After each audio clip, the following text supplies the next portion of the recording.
Oh hey, I'm glad you're here. My childhood memories in my father's mom and pop video store are littered with relics. From the unforgettable box art of Robo Vampire, Night of the Howling Beast, or Master Blaster, oh boy, to the promotional items like an Army of Darkness Swiss Army knife, a Field of Dreams inflatable bat, or the unnecessarily life-size Prince in Purple Rain standee. Some of these things I still have, not Prince. But most are lost to time like my childhood video store. If only I'd known at such an early age how much seeing these things each day would bring me comfort, I would kept them and display them now like fine artifacts in a museum. Huh? Which brings us to this episode. The film is The Relic, my guest is the program supervisor of a museum, and this is VH-Us.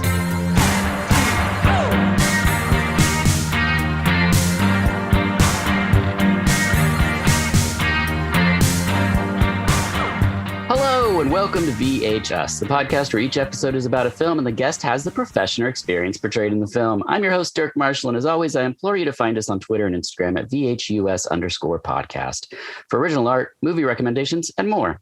For this episode, I'm joined by Mary Challman, who is a program supervisor for a museum. Thank you for being here. Thank you so much for having me. I'm so excited to talk about this movie. Now, what is a program supervisor at a museum?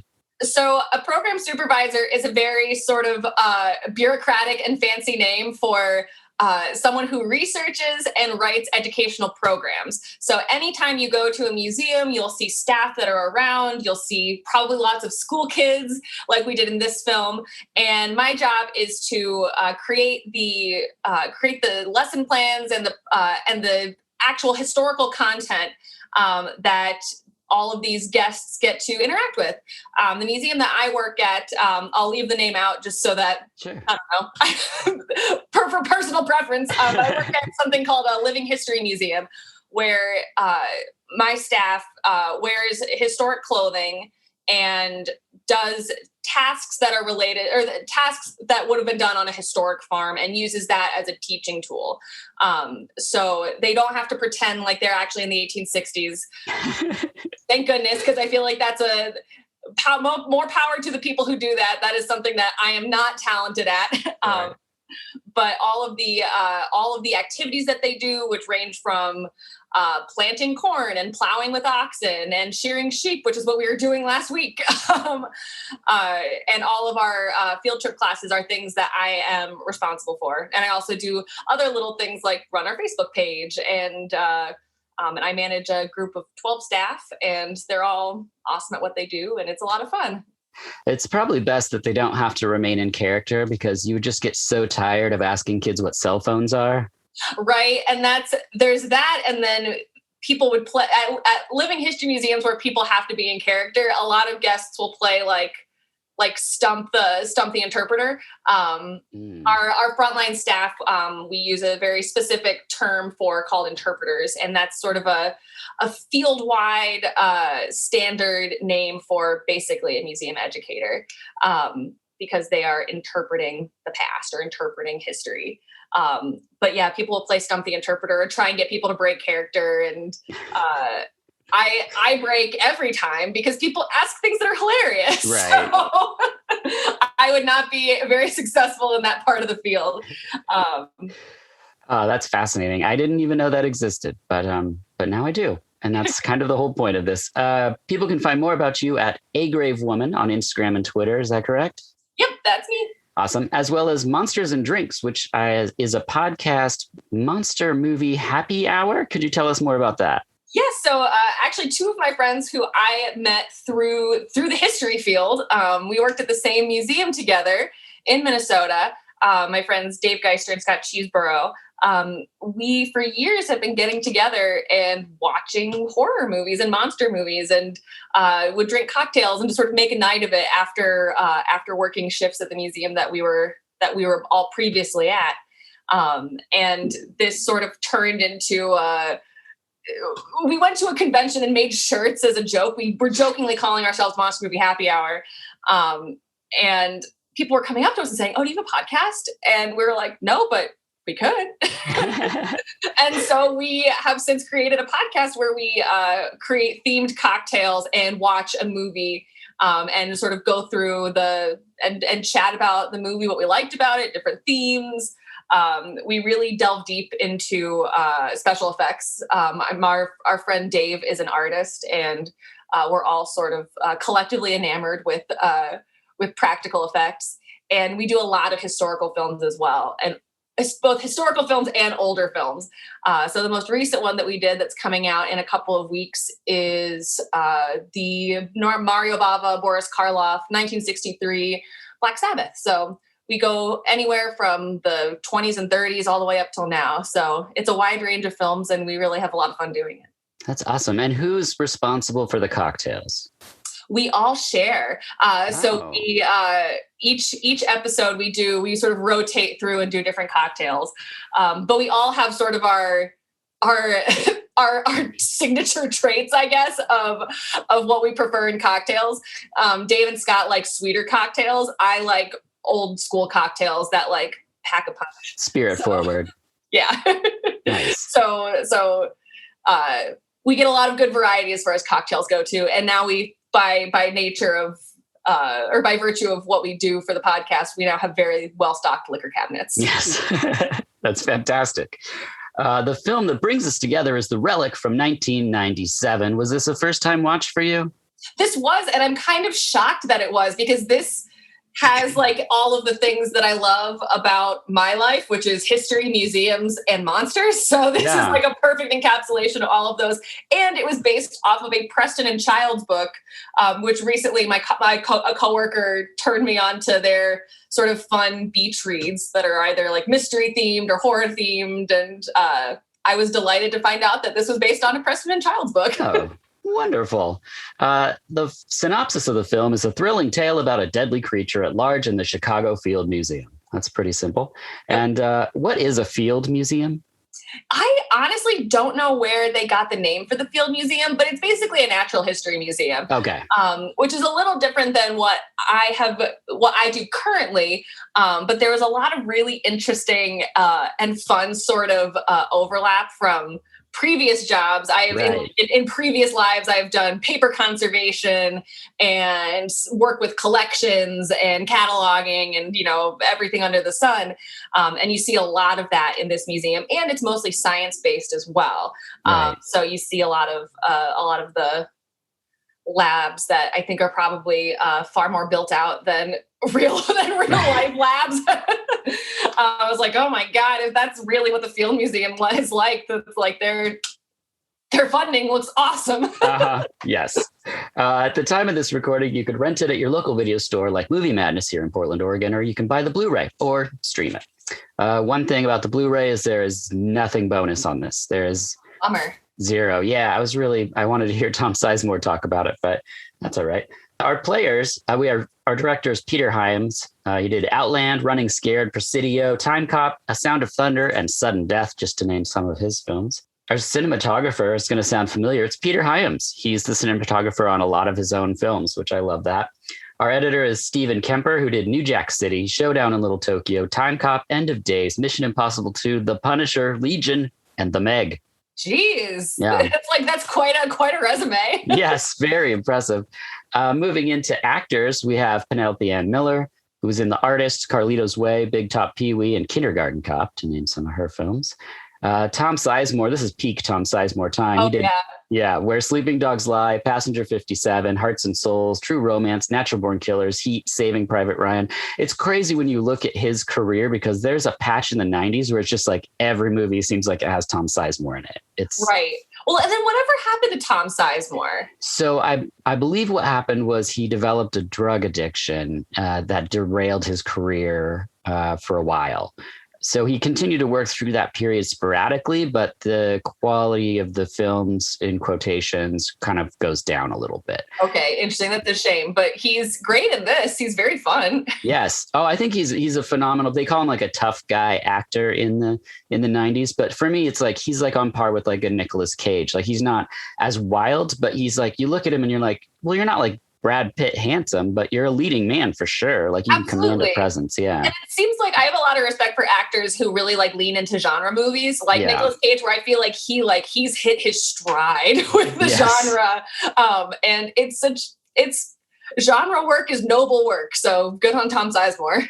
Yeah. And I think a lot of thing that gets overlooked for these sort of action-y actors is he's very funny. He's got great comedic chops, but he can also play the dramatic very well. And so I think that's worth noting. And then Linda Hunt, who I love every time she pops up in a film. She was in Dune, Kindergarten Cop, Popeye, Silverado. She's the small lady that shows up in movies where you just go, oh, look at her. Yeah, it's her. She looks like every time I see her, she reminds me of Edna Mode from yes. The Incredibles. The amount of times I've looked that up online is like every time I've seen that character. Is I'm like, oh, is that Linda Hunt? And I look it up and I'm like, oh, it's not, but they owe her some money. Oh, yeah, right. And then we have James Whitmore, who was in Them from 1954. Talk about monster movies. Shawshank Redemption, and a film called Black Like Me, which you should look up on YouTube. Wow. Yeah. It's interesting. I haven't heard of that one. He's in blackface. Yeah, that's the face. And it's in the 1960s. And the idea behind it, I think, is noble. Like a guy goes undercover, so to speak, to see what racial prejudices actually feel like in the 60s. But it's still really hard in 2020 to see something like this and be like, wow. But, it's not a film people talk about. I think it's black and white. Black Like Me. It's interesting. One of the policemen in this film also is Dick Warlock, who we all know is a famed stuntman who played Michael Myers in Halloween 2. Woo! Yeah. My favorite name for a stuntman. And he's Kurt Russell's stunt double for 25 years, which is pretty amazing. Wow, that's very cool. Yeah, his personal stunt double, which means I think every project Kurt Russell's been on, Dick Warlock is there. So things like The Thing, Big Trouble in Little China. Yeah.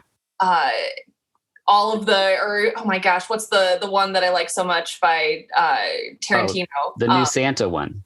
Yeah, he was definitely that new Santa one, which I haven't seen, but it's him and Goldie Hawn, and I would watch it just for that. There's two of them, and the first one is really great, and the second one is like, well, all right, it's interesting where they go with it, but there's some creative choices in the second one where you're like, well, good for you for going for it. That is a plot point. But yeah, let's press play on The Relic from 1997. We start with tense strings and jungle sounds before an explosion of flames in our credits, and then there's chanting in the background, and we see a rituals happening with a man photographing it. Is this research? I guess it would depend on who you asked. Okay, perfect. I think that one of the sort of consistent themes throughout this movie is the exploitation of Indigenous peoples by anthropologists, scientists, and museums. And I think that this absolutely qualifies as that, where this group of people are being fetishized by what's his name, Dr. So-and-so, the sort of the expeditionist for the Field Museum, which again, that job doesn't really exist. So there are people who have, we can talk about this in a minute, but there are collection policies that govern what you collect and how you do it. And this would probably not qualify. Although in the past, it certainly would have, because people were exploited and were not treated as human beings. And so the approach to collecting not only artifacts, but photographs and recordings and all these sorts of things was circumspect at best. Got it. So I think that this definitely lands in that category, but I think it's also sort of an important part of the plot, where I do think that in a lot of these sort of creature features that focus, in my estimation, in sort of a racist way, on Indigenous peoples and Indigenous lifeways, and how white folks exploit them, the creature fights back. But I would qualify this as old school research, not up to snuff for today. Okay, perfect. Not to make anyone mad, but I always felt kind of weird about Indiana Jones. The whole idea, oh my gosh, the whole idea of like it belongs in a museum is I think people are starting to depart from that quite a bit. Oh, good. Where colonized areas and Indigenous communities were, again, like they were what we would qualify as artifacts, but like important cultural objects were taken from them and put taken out of context, put behind glass for white folks to come and marvel at. And that in itself is a form of cultural genocide and colonization as well. And so there's a lot of work being done currently in the field with repatriating those objects to the communities that they were stolen from. And in a lot of cases, like you see this with the British Museum in England, the British National Museum, there are petitions to get these cultural objects back to the groups that they were taken from. And they didn't necessarily have a collecting policy when they took them, because for a lot of these museums, they've been taking stuff since the 19th century, if not before. And so people were just taking things willy-nilly without any real rhyme or reason to it, other than, this looks cool, let's take it and put it in a museum. Right. So kind of an interesting part of the field right now, where museums as a concept aren't necessarily as benevolent as I think we hope them to be, especially when they exploit Indigenous or BIPOC communities. Yeah, well, good. I'm glad that we're undoing some of those things in the past. Yeah, slowly but surely, but there's a lot of work still to be done. Right. Well, they have a cauldron and leaves, and it's all shot super great, would fit very well on Instagram. The photographer drinks what's in the cauldron, which is never a good idea. I mean, he's already taking all these photos, and now he's just inserted himself into the situation. It just seems odd. Then I'm guessing they would refer to him as a shaman, sort of frightens the guy. And then we hard cut to a shipyard, and the same guy arrives and he says, "I need my crates." And they're going to go to the museum, but they can't. And then he stows away on the ship in a classic stowaway move. And then once he's on it, he opens a box and he's like, "No!" 6 weeks later, a ship is in the harbor and Tom Sizemore is there. Yeah. And blood everywhere. Blood everywhere. We discovered that Tom's ex got custody of the dog, a plot point which comes up multiple times in the film. I have questions, like, what kind of dog? Yeah, it's like... It's nestled in there. It's got to be from the book, I think, that is maybe like a little cuter, because then he does have a dog at one point in the movie. Yeah. But yes, the dog and the ex played for comedic effect. There's blood all over the ship, but nobody. We get a classic cat jump scare, which is, so 1997. Tom catches a scent and opens the bilge to find several severed body parts. Yay. Always. They're always looking the bilge first, I feel like, when you're on a ship. If you're looking for dead bodies, bilge is where to go. That's what the word means, to my knowledge. It just means, bilge means put dead body parts in here. That's if you look it up in the dictionary. Yeah, it's right in there. People are like, well, that's weird. I'll do it. But then we get a one more week, which made me think, like, we just got the 6 week later, like a couple minutes ago. So I just wanted the movie to keep doing that. Just keep going. One more week. Just like the movie takes place over 14 years by the time it ends. I feel like it's a very 90s thing to do. Yes. Yeah. Just be like, 7 more days are passed. We don't know why. We just arbitrarily picked that. Right. Well, and having to, like, rather than working it into the dialogue in some clever way, it's like, we'll just save time. Yeah. And put a cut in here. Yeah, that's no problem. They arrive at the museum with elementary school kids. There's 2 title cards so close together, and then the kids are playing hooky.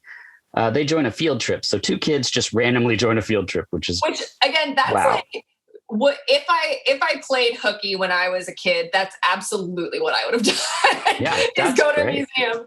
And I think it was I like that whole sequence an awful lot, because that's a lot of what I do now, is working with school kids and school groups. And so it, like, made my heart very happy. It's like, aw, we didn't get that last year, and that's going to happen again. So that's really fun. Yeah. But then these kids are like, yeah, we would get caught if we went to an arcade, so let's go to the museum instead. Yeah, it's very smart.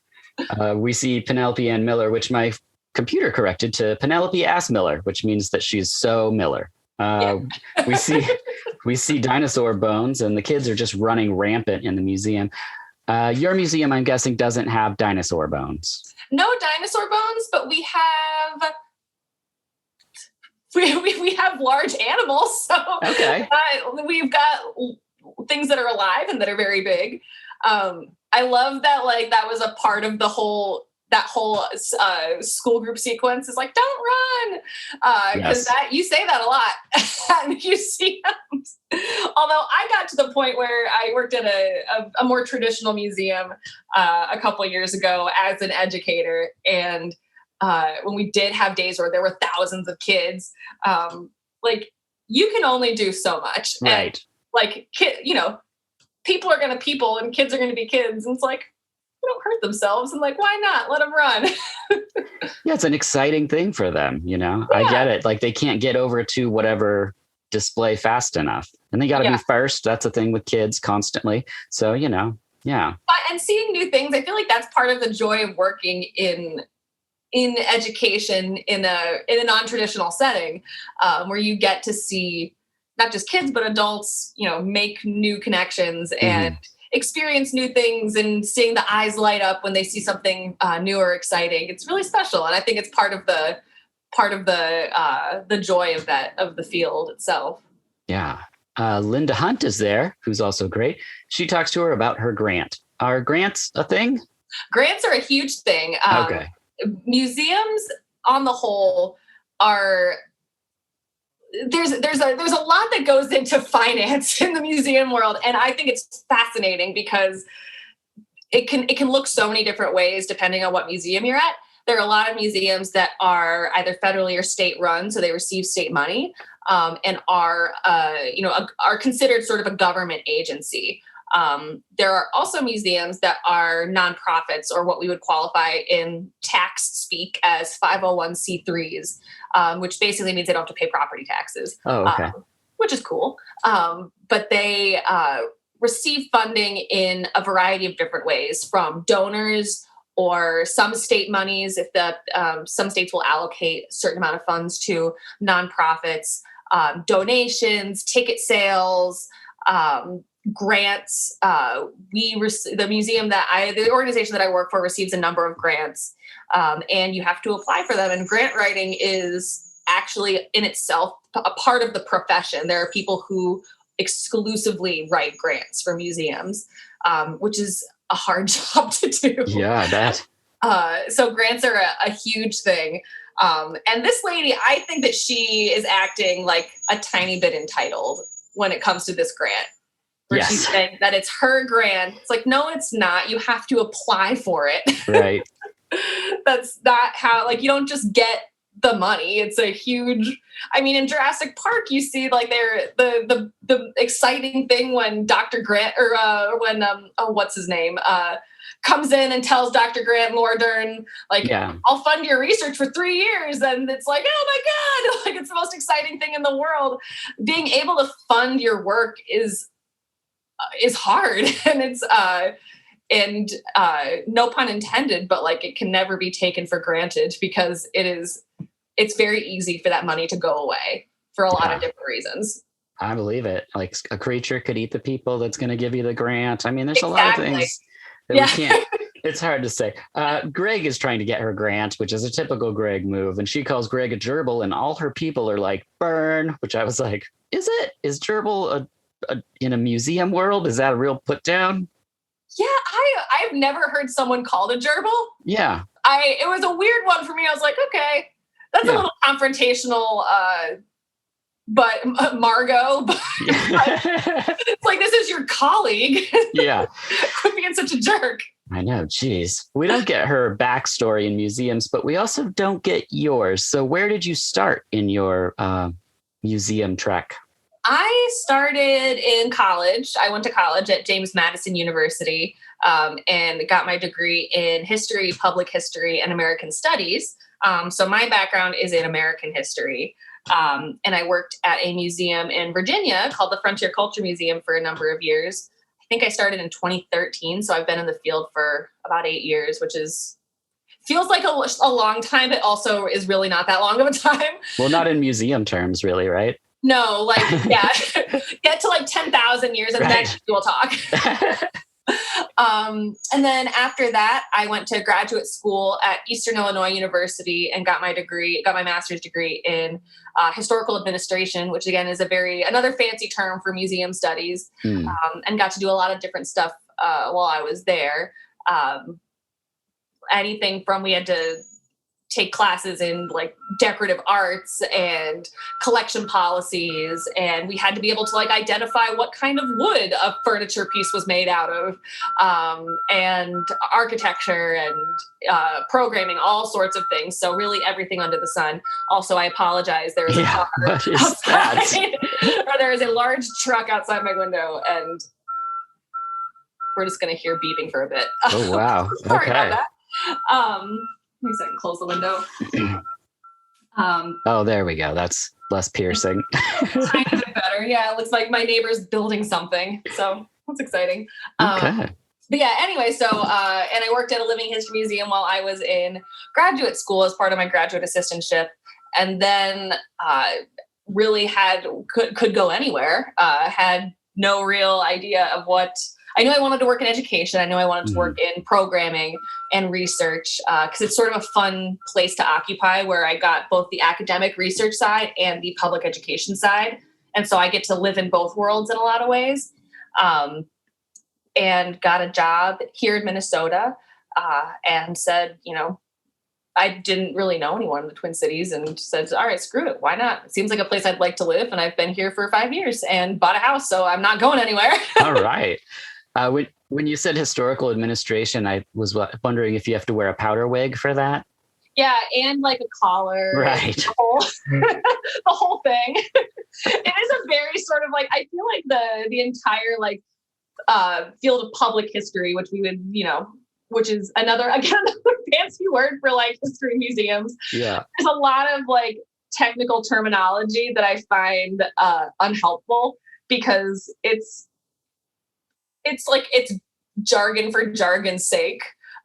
So like demystifying a lot of the words that we use is something that I think is important as historical professionals and people who work in the museum field, because if we're all talking in a language that no one understands, then no one can join in. It's exclusionary. Yeah, so, right. That makes sense. Yeah, demystify the terms we use. Yeah. Well, John Whitmore next tells us all about Cthulhu. He's a researcher, I believe. Is that what his position is? Yes, I think so Whitmore is the one who uses the wheelchair, correct? Yes. Yep. So he to me seems like a collections professional, where he probably works in acquisitions. So things that you either get donated or buy to bring into a museum, and catalogs them, make sure that they are placed in a space that is secure and climate controlled. There's a lot of really, really technical work that goes into collections, where there are people who work exclusively in acquisitions, where they seek out new things to collect. That's a tough job, because you can do a lot of different things, where it's not necessarily that we're going out to communities and collecting things in the way that this one gentleman was. Yes. But there is a lot of community work that does happen in collecting things. Like a case in point, some of the protest art from the uprisings that happened in Minneapolis this summer is something that a lot of different museums in the area are working to preserve, because it's important to our history, not just as a country, but especially as a locality, and especially as being in Minneapolis. But acquiring those things in ways that are respectful, knowing that this is something that's actively happening in the Twin Cities still, requires a lot of community work, and essentially making, not just like making friends, but like asking the community what they want, what they need. Sure. Is this something that you would like to see in a museum? Does this, and focusing on community need rather than organizational desire. But organizational desire is a part of collecting, where there are some people who are given like budgets and get to go to auctions and buy cool stuff. And that world seems like a lot of fun too. So it seems like that's what this guy kind of does. Gotcha. Okay. Well, they talk about the Superstition exhibit and how good it is for the box office and for the other parts of the museum. Is this a reality balancing something interesting with all the old boring things? Yeah, I think that there's... Yeah. It's interesting because at least in museums, there's been a lot of different rhetoric behind how to bring people in the doors, not just to like serve our mission, because we are mission driven organizations, but also because there is a financial bottom line for all of us where we do need to be able to like keep the lights on. And when people pay ticket prices, that's what it helps do. And it helps pay our staff and these sorts of things. So a lot of these, what we would call like blockbuster exhibits, in the 90s especially, were huge draws and would, for a lot of museums, be like a financial windfall. However, these sort of blockbuster exhibits are wildly expensive. And in more recent years, they haven't been the same kind of draw that they had been in the past. Because the internet? Because the internet, because videos, because there's so many different ways to learn things now, and that's so cool. And so museums have to change with the times too. And being responsive to our communities and what our communities need and what our communities want to see from us is really important. And people don't really want blockbuster exhibits anymore. Yeah. My parents took me to Canada for the Expo 1986. And I was like big, I don't even know what it all entailed. But the one thing that I walked away from was there was a mummy exhibit. And I had $10 I could spend on anything in the park. And what I bought was a book about mummies, because it was the closest thing to horror I could find in this awesome educational setting. And so I just had this really beautiful mummy book as a kid. It was just such a weird. That's wonderful though. Like I remember going to the library when I was in 4th grade and getting books about mummies, about ancient Egypt. But the one that I remember getting all the time and like checked out multiple times was a book about Pompeii and Mount Vesuvius, and because that in itself is a really interesting historical event, and how all of that was preserved is super cool. And so I would like look through, because they have all of the bodies and things like that. I was just fascinated. Thought it was so cool, like knew all of the archaeology behind it as like a 10-year-old dorky kid being like, did you see the picture of the lady with the ring? Like I love that. Like, no, we don't read those books. Because there's also sometimes you'll go to a place and you're like, what is we just went to the Newport Aquarium here on the Oregon coast, and it's great. It's a wonderful aquarium, but they had a dinosaur exhibit. And I was like, okay, like I get we're doing like an animal tie-in here, but like, come on, guys, this is really loosely connected. And there's people like reading the plaques and everything. And I was like, you guys know there's live otters here, like eating the little clams on their chest. Like you can go see that right now. With their teeny little fingers. Yes, with their tiny little finger. And people are just like, shh, we're reading about this bone. And I'm like, all right, well. Yeah, I think there's like what in like museum speak, like mission adjacent. It's like what they would call that. Because there's a science museum, a local science museum that had an exhibit on the Titanic that was like, okay. Yeah, okay. They made it work. It was very popular, but it's adjacent. Yeah, exactly. And at a museum where I worked at, that's a history museum in Minnesota, we had an exhibit about, it was I think the year of the Super Bowl, and it was like a football exhibit, and no, and it was not well attended. Yeah, come on. Penelope has one box with the leaves. Those little tiny gem eggs are on there, and she takes it and refrigerates one before burning everything else, which I thought was like, whoa, okay, you just got all this stuff and you're just going right in the incinerator. Well, but I get it. They're foreshadowing, but yeah. Yeah, like what museum has an incinerator? It's what I want to know. I have some questions for you. The two rogue kids are still wandering around the museum even after it's closed, and a security guy enters a bathroom, opens a window to smoke until a monster hand grabs him and pulls him under. That's like PSA for pot, like, yes, the monster will get you. Although poor guy just wanted to relax. He had a long day. He's just trying to chill out in his one place he can. Dr. Green, which is how I'll be referring to Penelope Ann Cruz from now on, lets her people go home, and the kids are stuck in the museum. Kids take the stairs and hear something which you don't want to hear in the dark of the museum, because at worst, it's a monster, and at best, it's a tiny Owen Wilson. Yeah. I love those movies, the Night of the Museum movies, that did so much for the Natural History Museum in New York, where people go and like ask to see the exhibits that are in the movie. Oh yeah. Which I think is very charming. And yeah, if a tiny Owen Wilson showed up at my museum, I would be like, all right, I'm living here now, I guess. Let's hang out. Put him to work churning butter or something. It's got to be something you could do. Be a tiny little butter churn. Little, like a Q-tip and a little thimble. Q-tip and a thimble, like. Yeah, so cute. Welcome to the farm, everybody. Oh wow. Dr. Green was the last to leave, so the cops arrive the next day and they want to speak to her. In the bathroom, they see the dead security guard and his head's severed and his brain's on the floor. And Tom says, don't step over the corpse because it's bad luck because he's superstitious.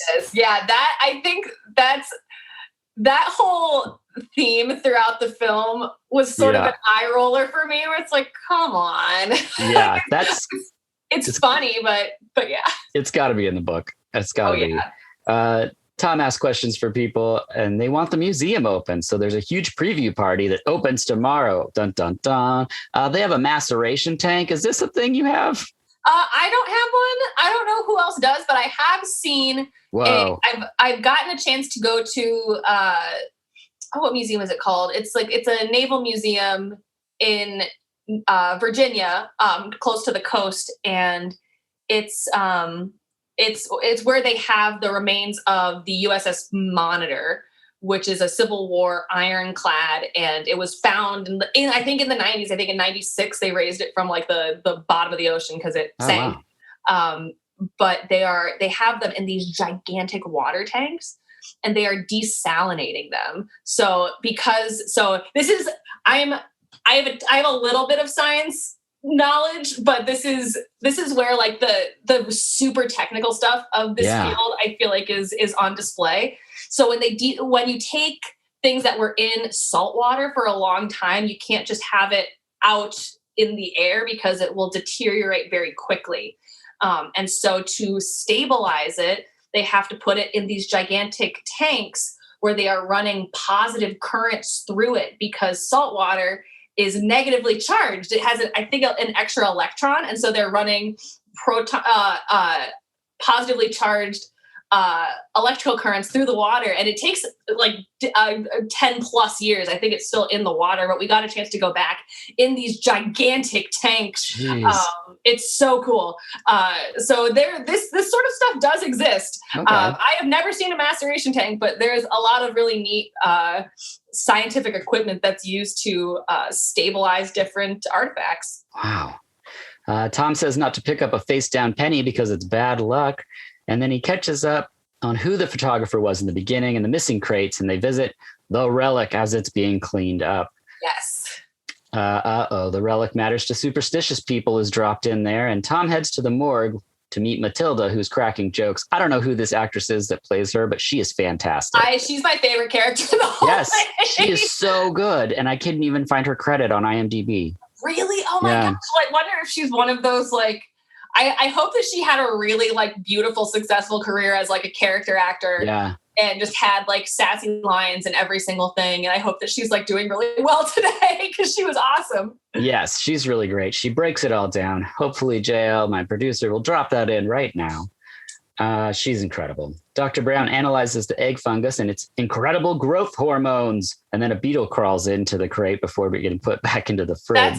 That's when did The Fly come out? I feel like this is like straight out of the playbook of The Fly. Fly's like, in the 80s. Okay, so this is like when something gets in with something else, like, something bad's going to happen. Yeah. I mean, when the book was written, I don't know exactly, but, it could all stem from the original Fly in the 50s, really. I'm not sure. Dr. Brown goes to the superstition exhibit and it looks so cool. Just the mouth of the thing where you're walking in. I was like, I want to go see that. I love immersive exhibits like that. There's so many cool ones sort of throughout the country. The one place that I haven't been to that I really want to go to, and I can't believe I've never been because I have a brother who lives in New York City. I've never been to the Met, and they have so many of those cool, hyper immersive exhibits. And it's an art museum, so it's a little different, but yeah, it's super cool. you kind of learn about yourself when you go to places like when I went to New York for the first time and people were like, you got to go to the Met. And I went there and I was like, this is amazing. The Brooklyn Art Museum. I was like, this is amazing. And then we went to the Natural History Museum and it was just my wife and I just standing there looking at this like amazing building and all of these like, you know, a mastodon or whatever. And we were just like, yeah, it's not for me. And, you know, who knows? Who knew that would be the response? But I just, there's people in art museums that wear the headset and sit in front of a picture and listen to the entire history of the piece. And then there's people like me that like to walk through, casually look at it and have a conversation about it later. Like, you know, it's just, you don't know until you're in that moment. And that was just a funny moment where the two of us were looking at something really astounding and just being like, I don't get it. It's for someone else. It's so interesting that you bring that up because there's a scholar who I really admire him and his work. His name is Dr. John Falk, and I think he's at Oregon State University. And he's done a lot of research on visitor motivations to museums. So what brings people there and why? And he's basically like typologized different, is that a word? Typologize? He's created types of, you know, archetypes of different guests and why they go to museums. And I always find it so interesting to hear why people prefer different museums and at different times too. Because I feel like whenever I go to a museum, like if I go to a history museum, I will probably go into work mode where I'm looking for like, how do they talk about this? Or how do they, what do their exhibit labels say? How do they group their objects? How do they, you know, do these sorts of things? Do they have, you know, educational programs that happen all day or, you know, so there's a lot of things like that I get really excited about. But then when I go to art museums, I go just to like relax and turn my brain off and just be in the space with beautiful things. And every way that you experience a museum is valid. And so I like being able to see what people bring to that experience and why people really attend different museums. It's very fun. I think it's such an interesting part of, it's such an interesting like intersection of psychology and museum going that it's fascinating to see. Yeah, no, when I had like a learning disability that was discovered late in school. And once I sort of applied sort of how my brain works to situations like that, it totally makes sense that this sort of unbridled chaos of an art museum would make more sense to me than something that feels more structured and educational, like, you know, dealing with like history and science. And like my brain just instantly is like, yeah, no. Like, I feel you. There's a lot of, I feel like I'm much more picky about history museums where I'll go in with like with a very critical eye. And yeah, and I almost find art museums more enjoyable to go to as a history professional because I can turn my brain off, where I feel like if you're in work mode all the time, it's like, it's not fun. Right. Oh, for sure. So when I do enjoy a history museum, it's really good.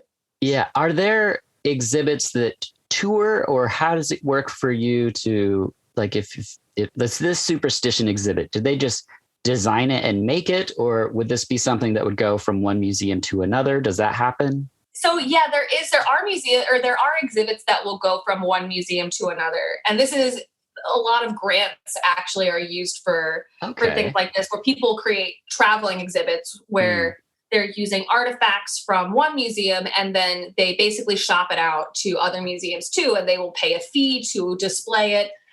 They'll pay, there's a lot of legal stuff that happens with it too, where you have to pay insurance costs and things like that. So it can get it can rack up pretty fast. But the development itself of a traveling exhibit is oftentimes grant funded. Okay.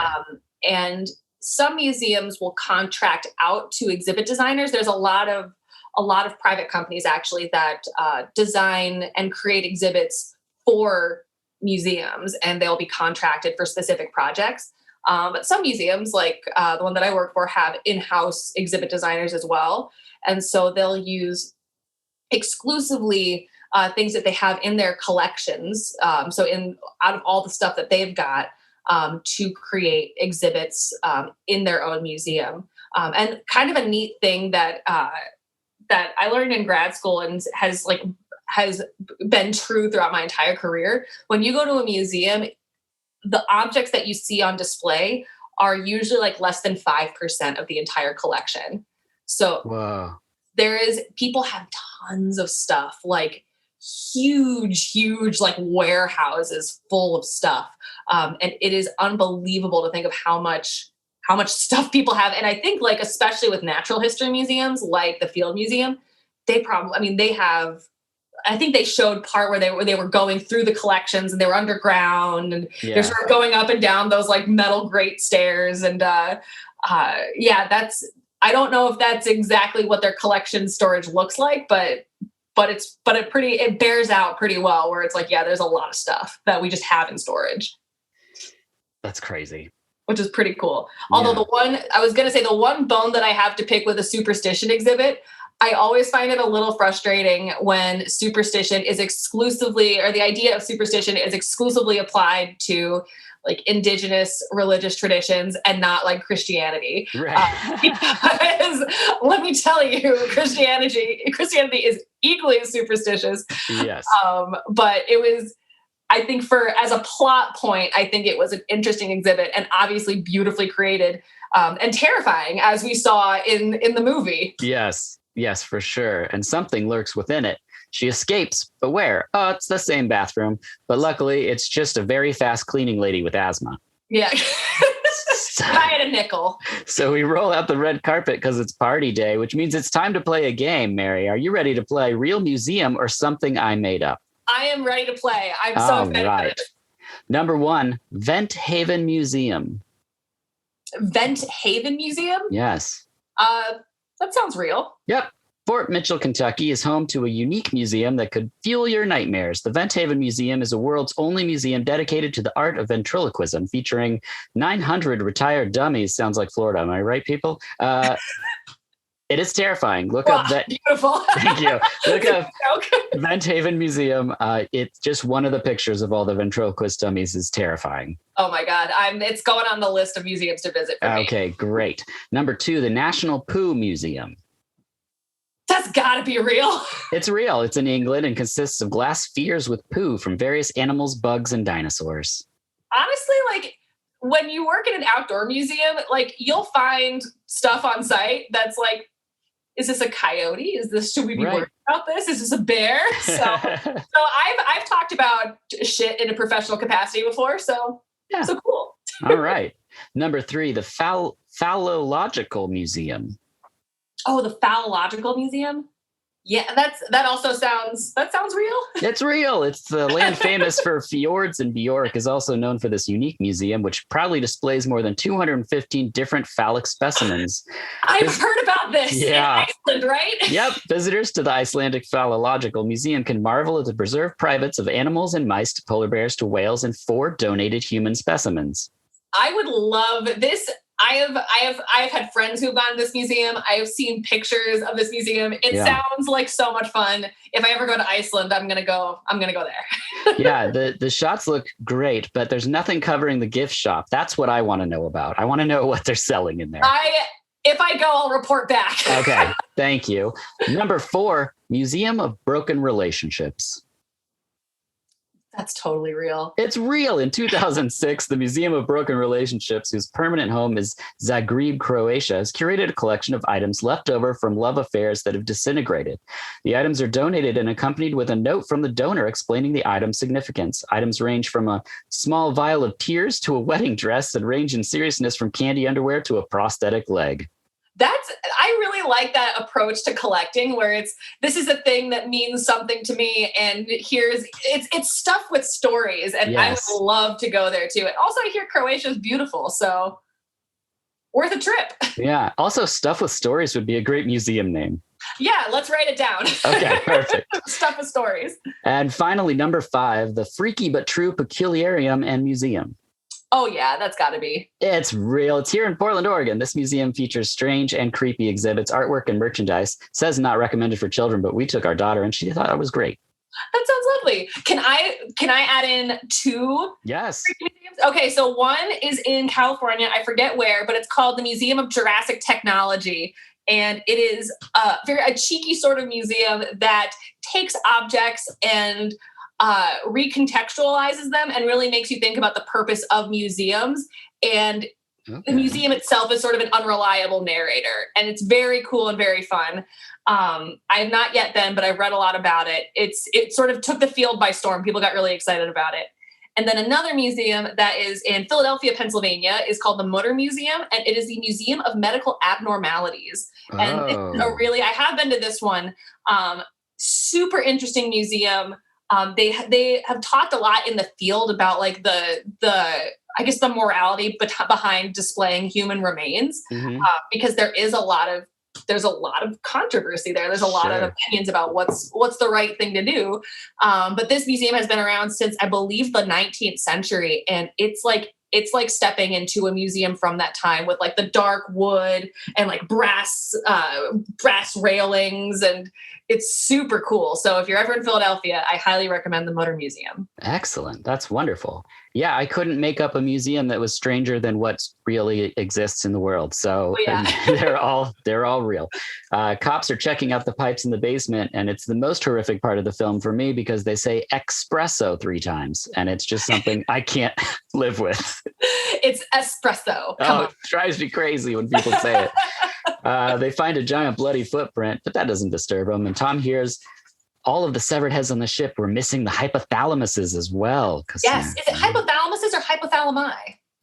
Or hypothalamuses. I don't know. Either way. Yeah. Tom and Dr. Green go to the curator, which is, that's John Whitmore, I think, right? I thought so. Yeah. Because again, what was the name? I'm forgetting the name of the guy who was down in, I believe, Brazil. I didn't write his name down because I just didn't like him. Yeah, I forget what his name was, but yeah, I know who you're talking about, the guy who uses the wheelchair. Yeah, John Whitmore, and he's great. Tells a wonderful story about headaches, and then they talk about the calypso effect, which I immediately forgot what it was. The calypso effect. Oh God, I also forget what it was. I Googled it. It's not a real thing. Is this the thing where they're talking about how I think this is the thing where they're talking about where in like evolutionary biology, in traditional understandings of evolutionary biology, things change slowly over time. Yeah. And the calypso effect, I think, is the sort of a quack theory. Yes. where things change very quickly and very suddenly and creates an offshoot sort of creature sort of out of the blue, essentially. I think that's what it was. I think so. You know what? I'm sure J.I. will drop in John Whitmore's little speech there, which will help me out greatly. Back in the sewer or coal tunnels, the 2 cops find a homeless man and kill him a lot. Everyone wants the gala to happen, and Tom gets a call from the sewer phone. Yeah, there's a phone in the sewer. This part is so amazing. So they're in the sewer, and Tom gets a phone call from the mayor who's like, congratulations on catching the killer because the gala's going to happen. And he's like, great. And I was like, who put that phone there? Like, this is so weird. Don't you know that all Chicago sewers have phones? Right. We got to get the sewer phone. That's but we'll be back right after this because we're going to take a break.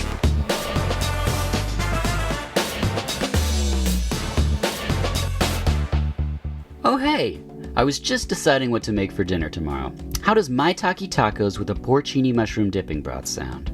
Or savory green chili corn cakes with an arugula salad? Well, how about roasted root vegetables with a habanero béarnaise sauce? Nah, I think I might go with a baked gnocchi and a carrot top pesto, but no matter which I choose, these and much more can be found at marshallshotsauce.com. That's right, the same place you'll find sauces like smoked habanero barbecue, serrano ginger lemongrass, red chili lime, and habanero carrot curry, to name a few. You will also find many creative, delicious recipes on how you can cook with each sauce. And every recipe is made with minimal ingredients and simple techniques written by Sarah Marshall, who also makes and bottles each bottle of Marshall's Hot Sauce. Plus, she just launched a new line of spice blends. The barbecue rub, by the way, is amazing, and the taco seasoning will melt off your face. Plus, Her new edition of her cookbook, Canning Guide Preservation Pantry, is out now. Look, if you want to make your own awesome hot sauce and pickles and more, pick up Preservation Pantry. So head on over to Marshall's Hot Sauce, that's Marshall's, HAUTE sauce.com, and at checkout, enter VHS Podcast for 20% off. That's right, 20% off just by entering VHUS Podcast, one word, at checkout. Okay, back to the show.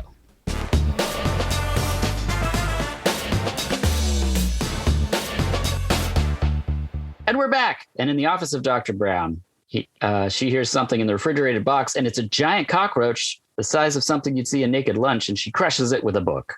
Yes, and that was a nice, juicy practical effect. That was a juicy cockroach. Which is a great time to mention that Stan Winston designed the creature for Jurassic Park fame, and he won 4 Academy Awards. Yep. And the creature in this movie is really great, and we'll talk about that when we see it. But this cockroach effect is just a little taste of what's to come. Yeah. It's really gross. I love it. She checks the DNA, and it's cockroach and chameleon. What? Yes. The gala begins, and Tom and the cops take the dogs through the rest of the museum. Tom's probably so excited to be around those dogs. The gala begins. Dr. Brown asks the old guy to look at the evidence she's collected. The gala is going on, and they're eating smoked salmon on tiny round crackers because, in case you forgot, it's 1997. Oh, yeah. I mean, and honestly, it sounds really tasty. Like she mentioned, yes. Edith Head lookalike mentioned the smoked salmon on tiny round crackers. And I was like, Linda Hunt's like, there's going to be 300 pounds of smoked salmon that's going to go to waste if this gala doesn't happen. I'll eat that. Yeah, seriously. Why does it have to go to waste? Back in the lab, the hypothalamus hormones match those in the fungus on the leaves. So we're really getting down to the brass tacks here. Security gets word from Greg that the labs are deserted. And so they shut down they put them all in lockdown. Greg. Yeah. Dang it, Greg. Such a gerbil. Greg. Yeah. We learned from Tom and the cops that the coal tunnels run from the ship from the beginning of the film straight to the museum, which is, I guess that museum needed a lot of coal back in the day. Oh, yeah. Well, and that's the other thing, too. Like, I got a lot of questions about their security. If they're having this many issues, if 2 kids can get stuck in a museum overnight, then you have some security issues already. Yeah. If an axe owning and wielding homeless man can live in your sewer tunnels with your sewer phone, there's some issues going on. Yeah, I've got questions. They gotta take a look at that. Maybe put in a gate. I don't know. I don't want to tell you how to run your coal tunnels, but yeah, you would think like a gate. I don't know. Open. Maybe people are sneaking things in and out. Maybe it's right. It's got a purpose. Yeah, that's true. Well, heads up, dog lovers. A dog is eaten in this scene. And then back in the museum, they present the exhibit and all of this. And then we're back in the sewer again. Tom finds a lot more heads and such. And then we're back in the museum. And the tour leads them to the Cthulhu, and there's blood dripping down. A headless body drops onto some spikes.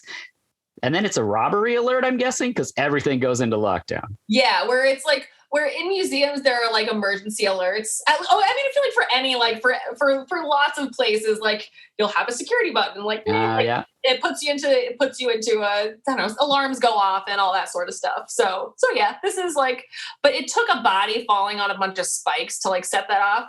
Like you would think that people's alarm bells would have been going off earlier, where it's like, oh, there's a bunch of heads down here. Like maybe we should use that sewer phone and call up. Right. Say, guess how many heads we found down here? Yeah. It makes me wonder if they were like, well, we need to know if someone falls on the spikes. So let's put some sensors on the spikes. And if anything falls on and they're like, why are you so concerned about the spikes? But like one person is just really preoccupied with like, oh yeah, but we're going to use the spike sensors, right? And they're like, yes, of course, you filled out a grant to get spike sensors. So of course we'll use them. These spike sensors cost 10 grand. Yeah. We have to use them.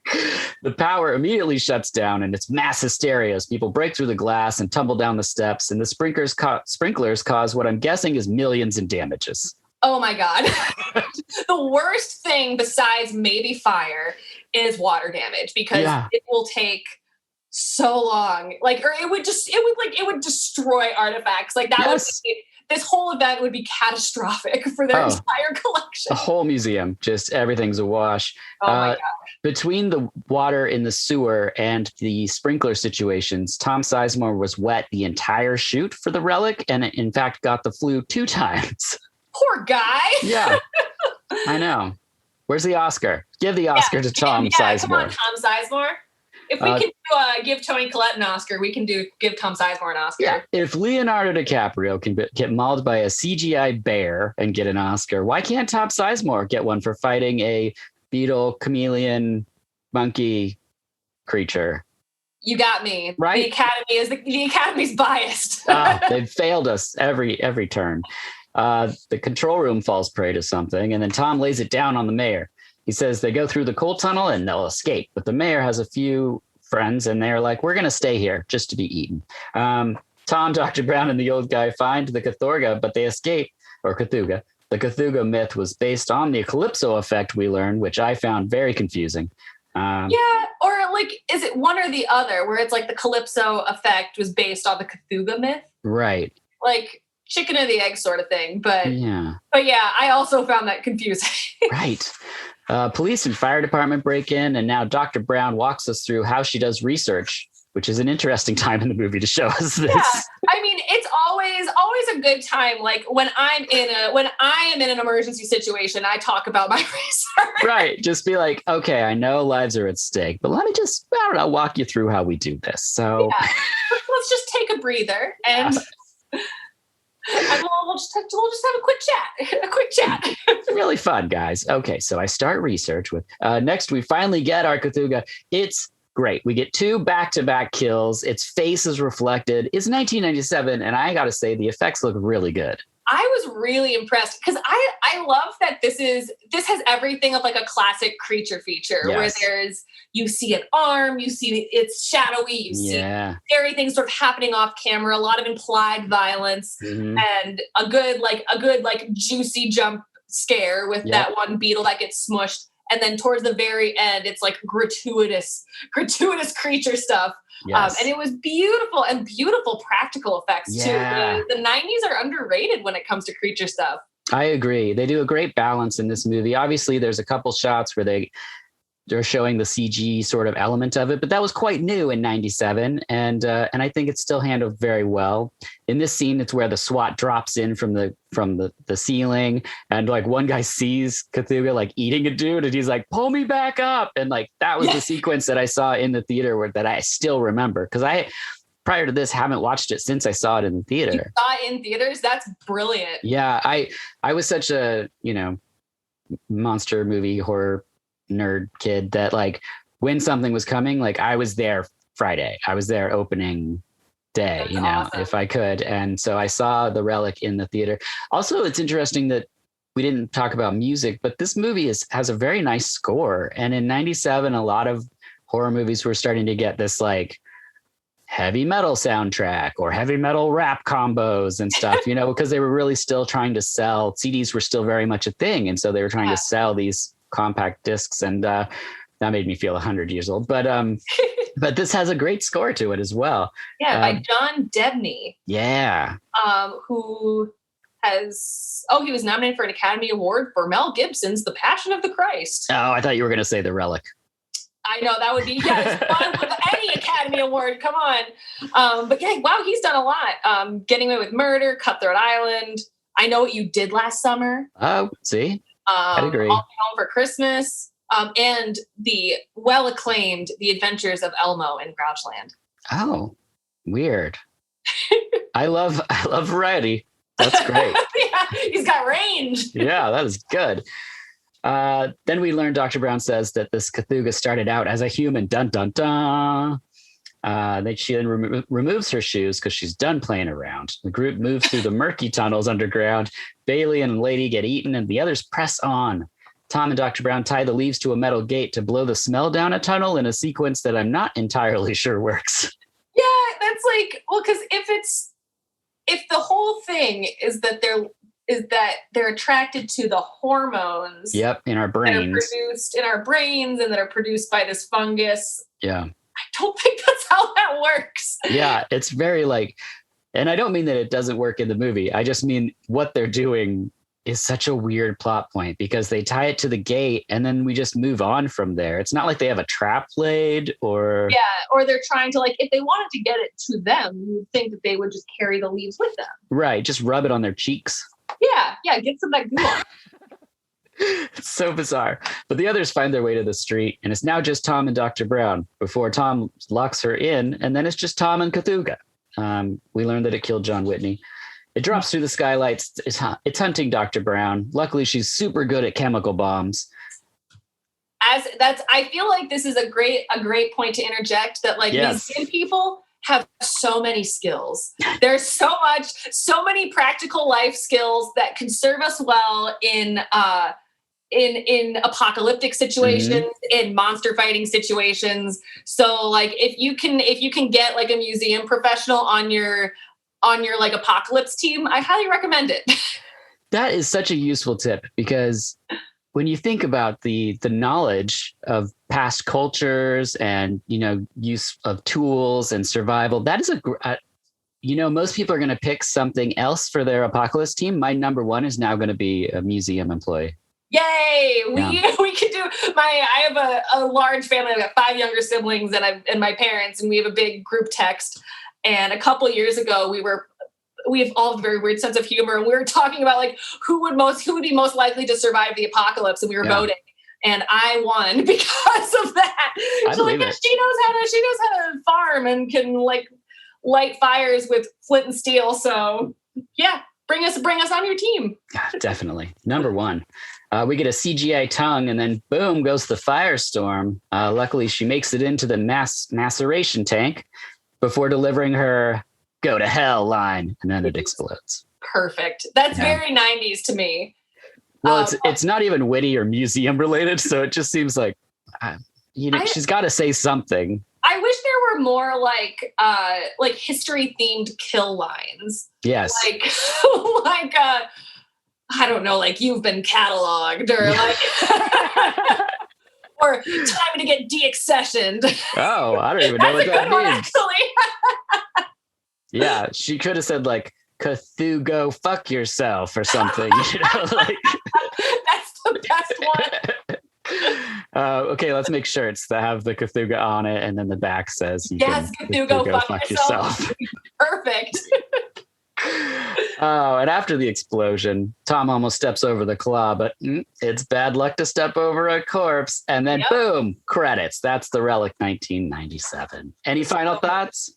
I thought that this movie was so much fun. I had never even heard of it until we chatted about it. I'm so glad I watched it, not only because it is museum themed, and I love any movie that features a museum, but also takes place in the Midwest, in Chicago. And it's just full of so many, like, delightful little things, fun characters, quippy lines, weird insults like gerbil. Don't be such a gerbil. And of course, the creature, an underrated, lovely, beautifully designed creature from 1997. Yeah, I totally agree. I think it's a film that just, judging by the Blu-ray, having absolutely nothing on it, I don't know. I don't understand why it's not talked about more. I think exactly, like, I figured maybe you would have seen it because of your profession, and I love so much that you hadn't, because I think it's so fun to see your own profession reflected in a film and see what liberties they take, because it's not, movies aren't meant to be, they're not documentaries unless it's a documentary, which this isn't. So I love your insight on the different positions and even just the layout of where the research teams would be working, which seems like a giant schoolhouse. It's like massive. Yeah. And I love that there's, like, one of the things that I always thought was funny is, like, whenever people talk about, like, grants and funding, because that's, like, that occupies so much of my brain. It's like funding. It's like, oh, good. Like, this is, like, relatable, relatable worries. But also very fun to see, like, it's very fun to see specifically museum work, like, glamorized in such a way, because it's not that glamorous of a job. It's a lot of fun, and it's a career that takes a lot of development, and you have to go to school for it. There's a lot of, like, professionalism that goes into the field. But I always think it's very fun when people, people think that I'm like Indiana Jones or something. It's like, No, I do I don't love want to be like him, but right. I do love that they put in there where Tom Sizemore thinks she's a man because she's a doctor. yes, that is still a huge thing in the museum world. Not just the museum world, but in academia in general, where if you have a higher education degree, if you have a doctorate, then it's assumed that you're a man. Yeah. And I love that people, especially people who aren't men, are asking to be called doctor, insert last name here, because that's badass. Like it's hard to earn a doctorate, and you earned it. So yeah, I love it. This brings us to the final portion of the podcast. These are questions that are just about you. What's your favorite thing about being a program supervisor in a museum? I love getting to work with really passionate and knowledgeable staff, and I love getting to see our guests, especially little kids, make different connections and get really excited about history, and seeing their eyes light up and seeing them get really into an activity or into a topic or a discussion, I think is really special. Excellent. What is a good day like for you? A good day is waking up early, drinking coffee.